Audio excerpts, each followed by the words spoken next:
창세기 10장 1절입니다. 노아의 아들 셈과 함과 야벳의 족보는 이러하니라. 홍수에 그들이 아들들을 낳았으니 10장은 노아의 아들 셈과 함과 야벳의 족보 이렇게 기록하고 있으면서요, 첫 번째로 야벳의 아들은 이렇게 이야기하는데요. 그러니까 이 족보를 통해서 우리에게 말씀하는 것은 뭐냐면요, 그러니까 노아하고 그 다음에 이제 하나님께서 아브라함을 이렇게 선택하시거든요. 그 아브라함이 나타나기 전까지 그 계대, 그 시간이 얼마나 오래 지나갔는가, 이제 그것을 보여주는 거죠. 하나님께서 아브라함을 선택해 가지고 이제 하나님께서 구원 사역을 시작을 해 나가시는데 그 기간이 얼마나 오래 지났는가, 그것을 보여주는 거고요. 그 다음에 이 노아 홍수 이후로 그 짧은 기간 안에 사람들이 타락했다, 이것을 이야기합니다. 짧은 기간에 타락했다. 그러니까 우리가 말씀한 대로 하나님께서 노아 홍수 이후로 이제 물로 심판하지 않는다는 것은 뭐냐면, 노아 홍수 이후로 사람들이 괜찮아서가 아니고 물 심판하게 되면 뭐 지구가 남아나질 않는다는 거예요. 그러니까 인간은 타락해서 하나님께서 이제 그 전 지구적 심판은 이제 하지 않으신다는 거죠. 하나님께서 개인적으로 심판하시고 아니면 지역적으로는 심판하지만 전 지구적 심판은 이제 더 이상 하지 않는다는 거죠. 그러나 하나님께서 그 당시 사람들은 타락했다 이제 그것을 이야기를 하는 거죠. 그럼 이제 야벳 족속, 제일 첫 번째 이야기하는 것은 뭐냐면 이제 야벳 족속. 사실은 셈 족속을 먼저 언급해야 되지만 셈 족속을 이제 맨 나중에 언급합니다. 그 이유는 뭐냐면 셈 계열에서 이제 그리스도가 나시고, 셈 계열에서 이제 아브라함이 이제 그 셈 계열에서 나오기 때문에 맨 마지막에 이야기를 하는 거죠. 야벳 족속, 야벳은 이 창대케 하는 그 축복을 주셨는데요. 그들의 그 지역은 5절 보니까 이들로부터 여러 나라 백성으로 나뉘어서 각기 언어와 종족과 나라대로 바닷가 땅에 머물렀더라. 그러니까 지금의 터키 지역을 중심으로 해가지고 해안가, 또 그 해안가를 건너서 이제 그리스 지역 그 해안가, 아니면 지중해 연안, 그 정도 이렇게 야벳 족속이 이렇게 그 생육하고 번성하고 흩어져 가지고 거기에 이렇게 머물게 됐다, 이제 그것을 이야기하고요. 두 번째로는 함의 아들에 관한 거 나옵니다. 6절 보니까요. 함의 아들은 구스와 미스라임과 북과 가나안이요. 함의 아들들 이렇게 나옵니다. 그래서 함의 아들의 그 족보가 나오고요. 그 다음에 특별히 함의 아들 가운데서 이제 15절 같은 경우에 가나안 족속, 가나안 7족속의 그 조상인 그 가나안이 나오는 거죠. 가나안이 나오는 이유가 뭐냐면요, 이제 성경의 배경이 이제 가나안 땅을 중심으로 갈대아 우르에 있는 그 아브라함을 하나님께서 선택해서 가나안 땅으로 이렇게 하잖아요. 근데 그 가나안 땅에 누가 살고 있었냐면 노아 포도주 사건으로 저주받은 가나안이 거기서 살고 있었단 말이에요. 그래서 이제 가나안 족속을 이렇게 언급하는 거고요. 특별히 함의 자손 가운데서 거기 보게 되면 8절 보니까요, 구스가 또 니므롯을 낳았으니, 함의 아들 구스. 근데 그 구스가 또 니므롯을 낳았는데요, 이 니므롯은 그는 세상의 첫 용사라. 그가 여호와 앞에서 용감한 사냥꾼이 되었으므로 속담에 이르기를 아무는 여호와 앞에서 니므롯같이 용감한 사냥꾼이로다 하더라. 세상의 첫 용사다, 이런 표현이 나오고요. 또 용감하다, 그다음에 용감한 사냥꾼이다, 이런 표현을 썼는데 이거는 부정적인 겁니다, 여러분들. 함의 아들 가운데서 그 니므롯이 나왔는데, 그러니까 그 당시 사람들의 그 특징이 뭐냐면요, 홍수후입니다. 홍수후고 그 다음에 그 노아가 살아 있어요. 그러니까 노아가 살아 있다, 이것은 뭐냐면요, 홍수후라는 것은 뭐냐면 이들은 비록 직접 경험하지는 않았더라도 노아가 살아 있고 그의 부모들에 의해서 노아 홍수라든가 이걸 들었단 말이에요. 들은 상태에서 어떻게 하냐면 그들의 삶은 일종의 그 절제를 하는 겁니다.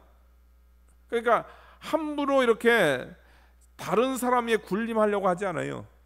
함부로 다른 사람에 대해서 포악을 일삼지 않습니다. 왜 그러냐면 그렇게 하다가 노아홍사라는 그런 무서운 심판을 받았거든요. 그러니까 그걸 경험한 사람들로서 서로 조심하는 거예요. 서로 피해를 안 주는 거예요. 서로 함부로 침략을 하지 않습니다. 그런데 누가 나타나요? 함의 자손 가운데서 니므롯이라는 사람이 나타나 세상의 첫 용사다. 이것은 뭐냐면 사람 위에 뛰어난, 그러니까 사람을 짓밟고 사람에게 대해서 함부로 행하는 그런 의미가 있습니다. 그러니까 니므롯 전에는 서로 조심했어요. 그런데 이 폭군이 나타남으로 인해 가지고 그 질서가 깨졌다, 이것을 이야기하고 있는 거죠. 9절도 마찬가지입니다. 그가 여호와 앞에서 용감한 사냥꾼이다. 그러니까 잔인한 존재다, 이것을 이야기해요. 잔인한 사람, 잔인한 존재다. 그러니까 겉은 인간인데 그의 하는 행동은 짐승이다, 이것을 이야기하고 있는 거죠. 일종의 폭군적 의미가 있다, 이것은 폭군이다, 독재자다, 이제 그걸 이야기하는 거죠. 누굴 군림하고 누굴 부리지 않았어요. 근데 이 니므롯이 나타나가지고 일종의 그 독재나 이런 폭군의 그런 모습이 그에게 나타났고, 그것이 이제 속담이 돼가지고 아문은 여호와 앞에서 니므롯 같은 용감한 사냥꾼이다. 그 당시에 이제 어떤 폭군이라든가 독재자가 나타나면 니므롯이다, 이런 표현을 썼다는 거예요. 근데 니므롯, 이것은 뭐냐, 저거는 아주 악한, 저건 짐승과 같은 인간이야, 뭐 그런 표현이라는 거죠. 그러니까 이게 긍정적인 게 아니죠. 이게 얼마나 그 부끄러운 겁니까? 하나님 두려워해가지고 하나님의 심판, 그 다음에 노아라는 그런 사람을 통해서 일종의 하나님에 대한 심판이라든가 이런 교훈을 받아가지고 조심하고 절제하고 인간이 어떤 존재인가 그거에 대한 이런 일종의 경각심을 가져야 되는데 그게 아니라는 거예요. 하나님의 심판도 멸시를 하고, 그 다음에 경건한 그 신앙의 선배의 조언도 무시를 하고, 말 그대로 뭐 깡패죠, 깡패, 아나무인격, 그런 존재가 돼버리는 거죠. 함에게서 이런 그 자손이 나왔다. 참 부끄러운 일이죠. 그러면서 이제 가나안을 이제 가나안 족속에 대해서 이야기를 하고요. 그다음에 21절 보니까요. 셈은 에벨 온 자손의 조상이요 야벳의 형이라, 그에게도 자녀가 출생하였으니. 여기서 이제 두 가지가 이제 나오는데, 셈은 에벨의 온 자손의 조상이요. 그러니까 셈에게서 이제 뭐냐, 아브라함이 나오고요. 그 다음에 아브라함에게서 이제 그리스도가 나옵니다, 여러분들. 족보를 보게 되면, 거기 보게 되면요, 11장 10절 보면 셈의 족보는 이러하니라 해가 쭉 내려가다가요, 그 다음에 그 홍수의 아르박삿을 낳고, 셈의 족보는 이러하니라. 셈은 100세 곧 홍수 2년에 아르박삿을 낳고,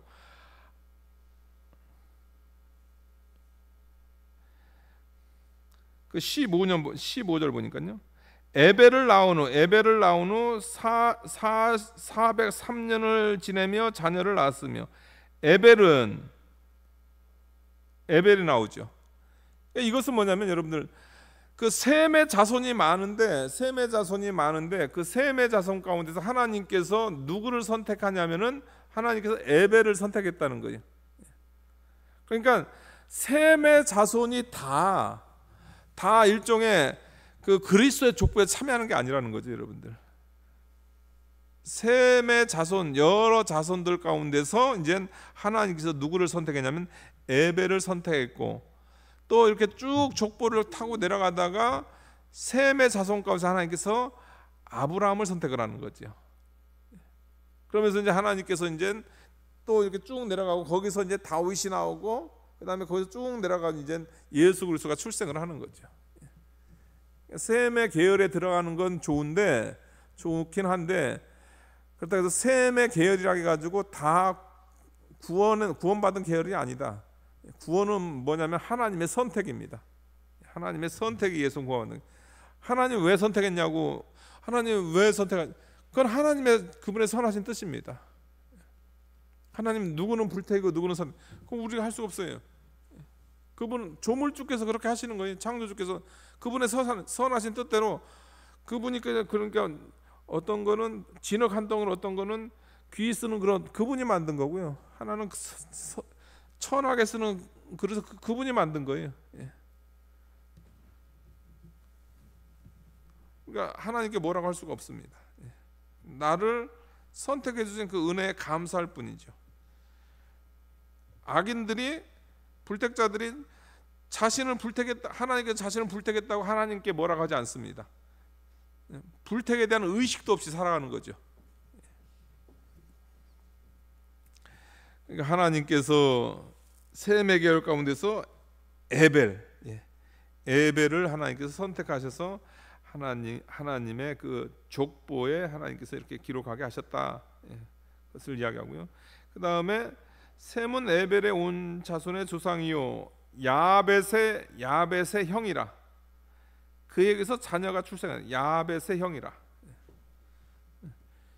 그러니까 셈은 야벳의 형, 야벳은 셈의 동생.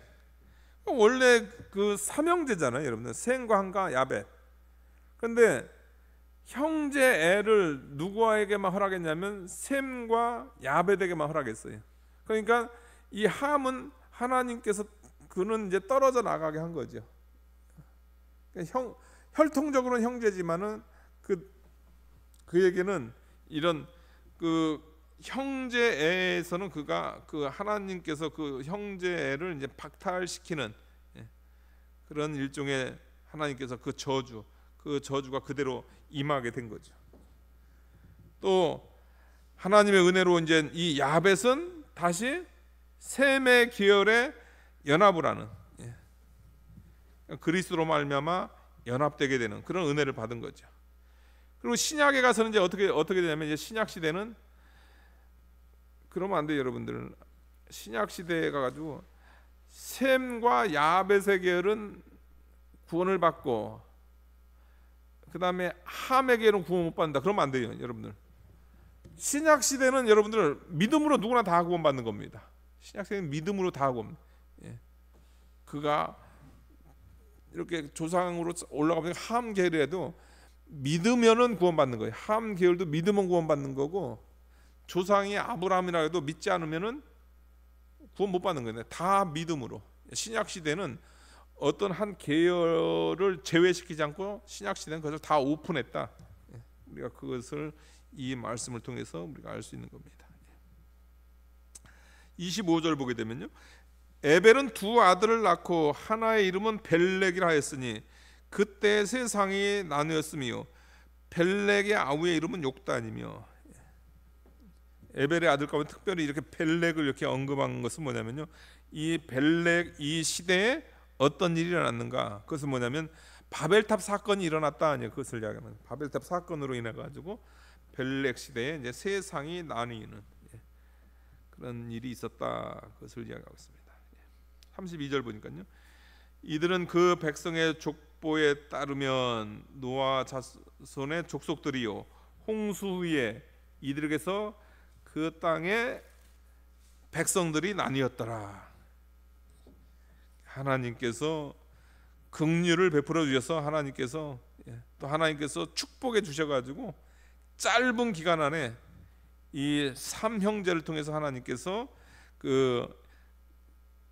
이 지구에 인류를 번성시키는 그런 은혜를 하나님께서 허락해 주셨습니다. 하나님의 이런 축복으로 이렇게 전 세계가 번성하는 건 좋은데, 근데 문제는 뭐냐면 급속히 타락했다. 아쉽게도 노아 홍수의 그 일종의 경고라든가 그런 거에 대해서는 그 쉽게 잊어버리고 이렇게 타락했다. 이제 그것을 이야기하고요. 그 다음에 포악성이 다시 드러났다. 하나님께서 노아 홍수를 멸망시킨 이유, 노아 홍수를 이렇게 하나님께서 허락하신 이유가 뭐냐면은 하나님의 아들들의 타락과 그다음에 불신 계열들의 포악성이거든요. 그런데 노아 홍수 심판이 지나지도 얼마 지나지도 않았는데 니무롯과 같은 그런 독재자, 그 인간 사냥꾼들이 나타났다. 그래서 다시금 이 세상이 또 다시금 죄악으로 이렇게 관영해졌다. 그것을 이야기하는 거죠. 그러니까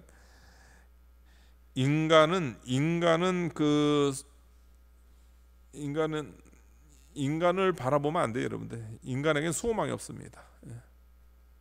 인간의 가능성을 얘기하면 안 돼요. 우리는 항상 인간은 전적 타락, 인간은 전적 무능이다. 그걸 우리 알아야 됩니다. 인간은 안 돼. 거기서부터 시작해야 뭔가 발견하고 뭔가 깨닫고 뭔가 시작할 수가 있는 거예요. 그런데 인간은 안 돼가 아니고 인간의 가능성을 시작하는, 인간의 가능성을 이야기하는 그 순간 여러분들 인간은 미로에 빠집니다.